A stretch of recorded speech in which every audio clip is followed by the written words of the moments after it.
So for the first tree, we are going to create a pine tree, which is a very common tree that you see in games and movies out there.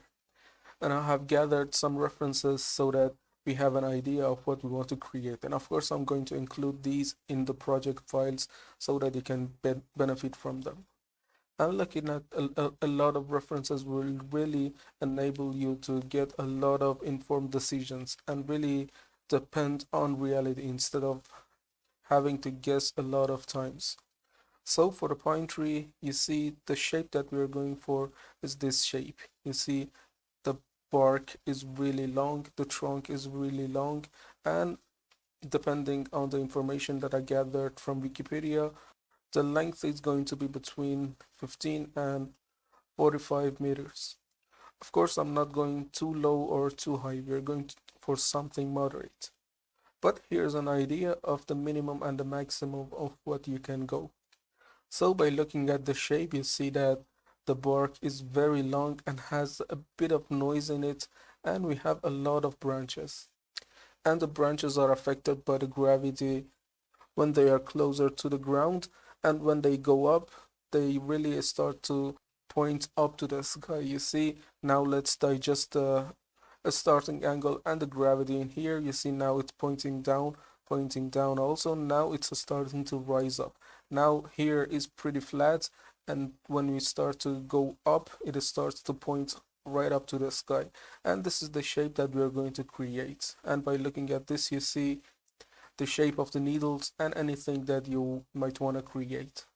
So looking at a lot of references will really help you taking informed decisions and rely on reality instead of guesswork. And this is the tree that we're going for. You see the shape is really clear and how the clustering is taking effect, and we're going to create. And also these drawings will help you a lot in guessing the shapes. And you see more or less all of them are creating a cone shape in here. And also we have a lot of dead branches closer to the ground. And we are going to create this needle as well. And for creating some textures, we are going to rely on Quixel Bridge. And we're going to use some of the scanned assets in here because I really do not want to use the speed tree ones. We are going to use these because these are a lot more high quality in terms of realism that they provide. And since our final render is going to be in Unreal Engine, we really do not need to pay for anything. And you can take them for free as long as you are rendering the last image inside Unreal Engine. So let's go for tree creation. And for the first thing, you should note that the first thing that you might want to do is the unit conversion and setting it to centimeters because it's easier. But I'm not going to do that for now because I'm going to create that in feet because that's how I'm used to work in a speed tree. And then later on, before importing that into Unreal or Blender or anything, we convert that to centimeters and then set the destination software to centimeters as well to fit the size and avoid any trouble in size and things like that. So let's go for creating the first bark. I go to add and add a trunk, and it's going to create the trunk for me. And right now I can tell that the size isn't so high, and size is now in feet, and you see that it's barely 25 feet and a lot lesser than what we expected. And let's look at the info here because it says the majority of the species reaching 50 to 150 tall. So I'm not going for minimum or maximum, I'm going for something in between. So let's go, as you know, to the spine. And for the length, I'm going to set the absolute for something like 100. And let's visualize the size. And that is too long. Of course, you can go as long as you want, but since we are going to make it manageable, I'm going to bring it down a bit to something like this. We have 75 feet for the absolute, and for these values also you can enter something so that when you randomize to create another variation, you can really get the most of it. But for now, we are not going to do anything. So now we are seeing a bit of white bark, which I really do not want. And we're going to create a material. And now it's finally time to create one material inside a speed tree. And the material creation is handled in here. So to create a material, we simply click on here, on this negative and plus icon. Now in here, we are going to create one material. So we add new and double click on it to be able to rename it. And I'm going to call it bark. Okay, now hit OK, and now we have the material unlocked for us. And these are the outputs that really help us achieve the goals that we need. The first one is being the color, which is the albedo color, of course, the color that the player is going to be seeing or the viewer. So let's add each one and explain what each one does. And to bring out colors and any output from outside of a speed tree, you need to click on here, and you want to head out to a folder which contains the textures that you have. So I'm going to use this texture as the main bark and to see what happens. So I'm going to copy the direction and paste it in here. And you want to come here into this current and paste the direction that we had there. So this is the color that we're going to input. So now this is our color. Now let's apply it to the trunk that we have here. And now we are seeing a bit of coloring in the trunk, but it's only color and has no physical values to it. And to add those physical values and to see how the light reacts to a surface, we need to apply other materials as well. For the opacity, we will talk about later on when we start to import the leaf textures, but for the normal, we're going to import it now. But for the color, let's right click on it or left click, and we have these options to work on.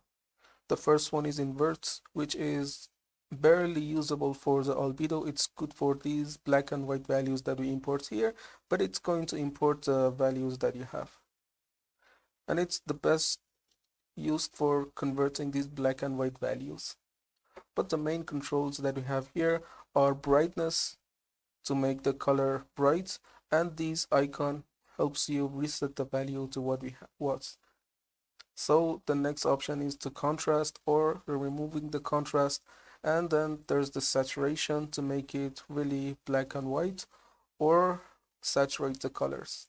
And the next ones are the RGB controls, which can help you remove some of the values from the texture or import them in. For example, by adding the blue, you see this happens, or by removing red, we are removing the red from this albedo that we have. So these are the controls that we have. Now let's go for normal. As always, click, and we can go and search for the normal, which we have right here. And now you see a lot of the light contrast has been added in here. Let's deactivate and activate the normal to see what happens. And it really shows that the bark is really more high poly than actually it is. And the normal map is going to do that for us. And the controls that we have here are the contrast, which really makes it stronger in cases, or absolutely wash it out. So we're not going to do anything with it now. And the next one, which is important one, is the gloss map. And these, if you are familiar with the Unreal Engine, it's something like the roughness map, but inverted. The gloss map is a black and white value that controls the smoothness or roughness of the surface.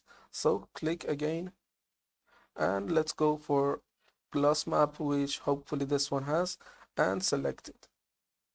And as you know, the gloss map is really inverted of the roughness map.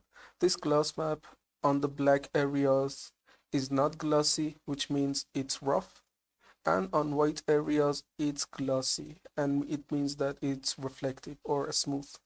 And now let's make it brighter, and now you see a lot of the light is shining back, and this is really making it as smooth as possible. And we really do not want that for this part because it's not accurate. And you see, although we have the white value in here and brightness is maxed up, in here we are seeing a grayscale value. And that is because by default this value has been multiplied to 25 to really clamp the value. So let's make it 1, and now you see the bark is really like it's wet, something like water, a lot reflective. But the bark isn't absolutely something like that. So let's make it to default so that it's not so reflective, because the bark isn't the most reflective material on earth. And take this one back to the default state. And of course you can do whatever you want. So now let's go for 0.5. And the next one is specular. And this specular is something that controls the absorption of the light. The more specular it is, it's going to be mirror-like, and it's going to reflect a lot of the light back to our eyes. But less specular, it means that it's going to absorb more light and convert it to heat, something like a rock, or this bark as well. But the specular means mirror, and it conveys the message. So let's see if we have a specular map to input. Yeah, hopefully we have this specular value, and now you see the gloss and the roughness are really inverted. And if you take this gloss and invert it, you are going to get this roughness map. And in Unreal Engine, we're going to use roughness map. So let's import a specular, and this is something really good for my taste. But of course, you can manipulate the value if you want. For now, it's a bit too dark. Let's make it a bit whiter. The next value is metallic, and we really are not going to use this in a speed tree for something like 90% of the times, because the foliages on trees are not really metallic. And if you make it 1, it's going to make it metallic, and it's going to be converted to a metal surface, not a really bark surface or something like that. So for 90% of the time, you really want to turn this off. But it's here, for example, if you want to create a custom tree, for example, a Christmas tree, and put some toys in there which are metallic, you are going to use this value. And the next one is subsurface. And just like the opacity, we are going to talk about this when we are going to import the leaves. So leave this subsurface and subsurface percentage for now. And the next map is the ambient occlusion.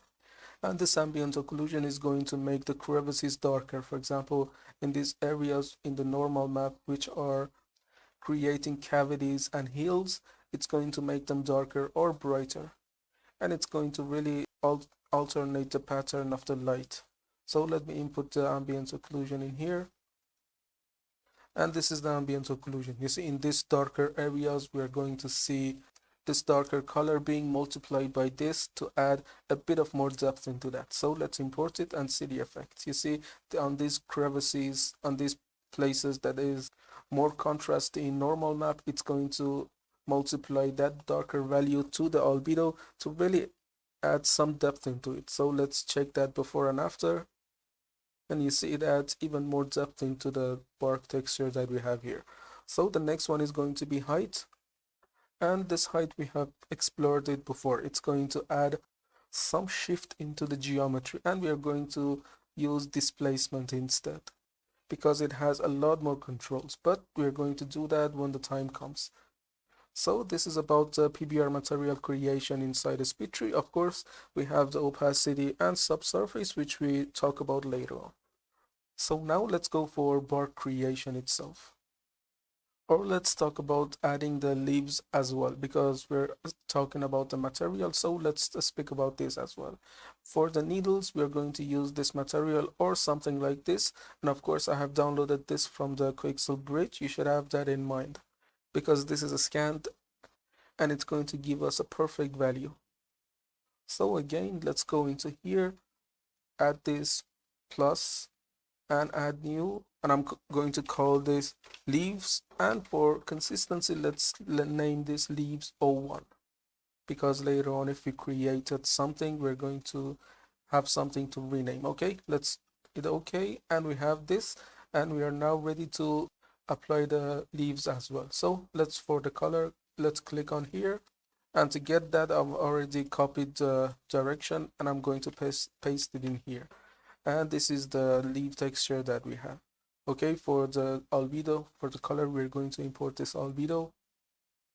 We have this. And now it's time for the opacity. This opacity is going to be a black and white value like this one. And it's going to show on the white parts and remove anything on the black parts. So let me add into here and add some temporary branches, just a single branch, and add a leaf. So we have this leaf texture. Let's increase the numbers and the size as well. I'm going to make it more visible. So on the size, I'm going to increase them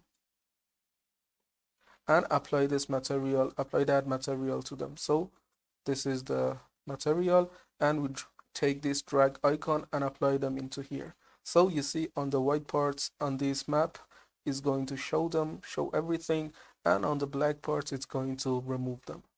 And although we have only few polygons in here, let me go and see that. You see we have a lot of details in here, although we have just a couple of polygons there. So let's remove these and go to the material creation. For the normal, it's the same. There's nothing new to say. Let's import the glass as well. And a specular is here. And the metallic we are not going to import. And this subsurface is really what makes the leaves shine. And it's going to make them realistic. And this subsurface really simulates when light shines through leaves. And thicker parts on the leaf are going to block the light, and thinner parts are going to allow some light to pass through. So let's add the subsurface, and depending on the situation of the light, we are going to have something. So this is the subsurface, and this is the subsurface percentage. If you set it to 1, you're going to get all the way to 1. And if you set it to 0, you're going to disable it. So let's add the AO as well. So this is the leaf setup, and there's one thing to do, and it's checking this two-sided on. So let's again add the branch and add the leaf on top. This one. So let's apply the leaf material to it. And now we are not seeing anything because our material is not two-sided. But although we have the leaf in here, and this is the leaf, and if we go and look at the other side, we see the leaf here. So this two-sided makes us see the material on both sides. You see, we are now seeing the material here and seeing the material here as well. So for seeing the effect of the subsurface scattering, let's increase them. Let's set it to phyllotaxy and increase the size just a little bit. And look at the sun through these leaves. Of course, they need a bit of rotation as well. Now you see the thicker parts of the leaves are blocking the light, just like this one, and thinner parts, according to this subsurface map, are letting a bit of light to pass through. And you have seen this effect in real life, and I'm sure of that. So this is the material creation for the leaves as well. And of course, the leaves are not going to be like this. We're going to create meshes for the leaves based on these atlases, and they are going to be done in this meshes tab, and we're going to create the meshes later on. So until there, this was for material creation. So let's go for the bark itself. And just right off, I can tell that the tiling is too much, and we're seeing a lot of repetition in here, and we really do not want that. So let's select it and go to the UV tab to control the UVs. And I'm going to change this relative to something like this so that we see less repetition. And I'm comparing the size of this to the human, and I think that these are a little bit bigger than what we expected. Okay, this one I feel like is a lot better. Just try to look at them, and looks like we need to increase this just a bit more. And of course, later on, when we try to import a lot of the branches, it's going to hide this seam for us. And now let's go for the V as well, because now we were talking about the U, and now let's scale the V to something like this. And I'm comparing these scales to the scale of this human that we have. And of course, the tiling is too much. Now let's go for the twist and try to twist the bark a little bit to hide the seams just a bit. And I feel like we have a lot of noise in here, which is not really necessary. When I'm looking at references in here, there's a bit of noise, but not too prominent. You see, it's mostly flat and having a bit of noise and not too much, of course. So let's click on it. And of course, using these sliders, you can change the noise as well. This one is responsible for the noise. If you add it too much, you're going to add too much, of course, but by dragging it down, you're removing a lot of noise, but we really do not want that. I'm going to add just slight bit of noise and not too much, okay? Something like this is okay. And I'm hitting Control S every time to save, because saving can really help you out. And I really do not want to lose a lot of progress. And you can also hit Control Shift and S to save another increment. And I always do something like this. I do another variation, for example, 0.1 added to here, and now we have another version. And time after time, I select it and save it as a new version. And I go back between first, second, and the third versions so that I do not really lose a lot of progress. And I change the increment something like 5 minutes after 5 minutes so that I do not lose a lot of progress. And we're going to create this for VFX and movies, and the segments are a bit lower than what I expected. So let's go for segments and try to go into the script node to see the segments in here. And it's obvious that the segments need to be a bit higher. So let's go for here to absolute and try to increase the segments. And this is going to increase the segments. I'm not going too high for them. Now let's increase the relative. And I always tend to increase the segments in a way that these are a square-like instead of being rectangles. So let's zoom on it, and on the radial, let's try to add some segments to make these squares. So something like this. And I'm happy with how the segments we have added. And it's going to give the tree a lot more beautiful look and more high poly as well. But there's something to consider, is that you should always try to set the segments before starting the project. And I'm not telling that 100%, but it's really a good thing to set the segments in the first place. And one thing to consider, let me look at it, and you see the segments have been distributed on the mesh equally, but there's something to consider, that the player or the viewer, depending if you are creating this for VFX or game, is always going to see this up close and not really able to see there. And you want to concentrate a lot of the vertices in here to make these as beautiful as possible, because this up here, one, it's not going to be seen by the player in 99% of the situations, and two, it's going to be covered in a lot of branches, leaves, and things like that, and it's going to be hidden. So we're going to use the distribution curve, and this is not like the parent curve. And as you know, it's not going to remove anything from the resolution that we have. It's going to have the first and the most level of resolutions in the starting, which is in here, and decrease as it goes along. So let's make this one, bring this really down, and try to visit up here. And if I try to bring this up, you see the amount of the resolution that we have up here. And this is really unnecessary. We really do not want a lot of resolution in here. So I'm going to create a checkpoint in here and a checkpoint in here. I'm going to have a lot of resolution in here and a decrease of resolution in here so that there are a lot of resolution for us down the bottom. In here we have a lot of resolution, but that is as it goes along, it reduces the vertices count.